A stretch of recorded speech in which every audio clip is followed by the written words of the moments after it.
তোমরা সবাই ভালো আছো তো? আজকে আমি একটা গল্প বলবো, গল্পটা শুনে বলবে কেমন হয়েছে। ভালো থাকবে আর খুশি খুশি থাকবে। আর আমার ভিডিওটাকে বেশি করে লাইক আর শেয়ার করবে। গল্পের নাম মহৎ কাজে চুরি করাও পাপ। বোধিসত্ত্ব বহুকাল পূর্বে জন্মগ্রহণ করেছিলেন এক ব্রাহ্মণ কুলে। তিনি তার ছেলেবেলায় একজন গুরুদেবের কাছে বিদ্যাচর্চা শুরু করেন। ছাত্র হিসাবে বোধিসত্ত্ব অত্যন্ত বুদ্ধিমান ছিলেন। বোধিসত্ত্বের জ্ঞান এবং উপস্থিত বুদ্ধিতে মুগ্ধ হয়ে যেতেন তার গুরুদেব।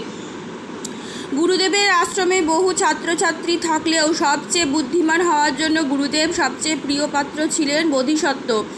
গুরুদেবের কন্যা ছিল অপরূপ সুন্দরী। সে যখন বিবাহযোগ্য হলো তখন তার পিতা তার জন্য সুপাত্রের সন্ধান করতে লাগলেন। গুরুদেব মনে মনে ভাবলেন, অপরিচিত কারোর সঙ্গে বিবাহ দান করার থেকে পরিচিত কোনো ব্যক্তির সঙ্গে কন্যার বিবাহ দিলে তা ভালো হবে। গুরুদেব ভাবলেন, আশ্রমের মধ্যে সবচেয়ে চরিত্রবান যুবকের সঙ্গে কন্যার বিবাহ দেবেন।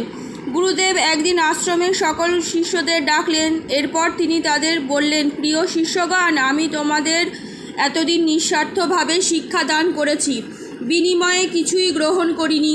আমি আজ তোমাদের কাছে একটি প্রার্থনা জানাচ্ছি। আমার বিবাহযোগ্য কন্যার বিবাহ দান করতে গেলে যে পরিমাণ পোশাক ও অন্যান্য সাজ সরঞ্জামের দরকার তার কিছুই আমার নেই। তোমরা আমার কন্যার জন্য যা পারো নিয়ে এসো, তবে এর জন্য একটা শর্ত আছে।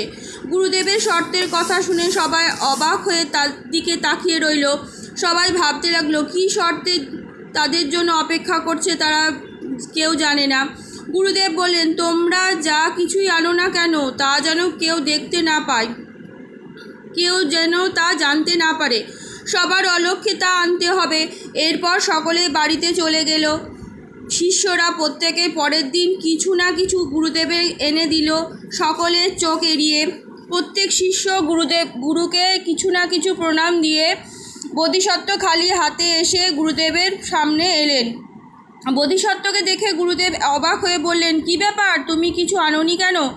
বোধিসত্ত্ব বললেন, আমাকে ক্ষমা করুন গুরুদেব, আমি কিছুই আপনার কন্যার জন্য আনতে পারলাম না। আমাকে বাধা দিলে আমার বিবেক।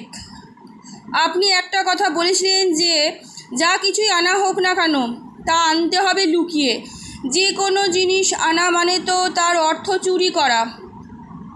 বোধিসত্ত্ব আরও বললেন, আপনারই শিক্ষা হলো চুরি করা মহাপাপ।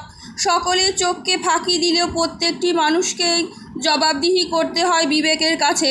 ফাঁকি দিতে কেউ পারে না নিজেকে। গুরুদেব বোধিসত্ত্বের কথা শুনে মুগ্ধ হয়ে গেলেন।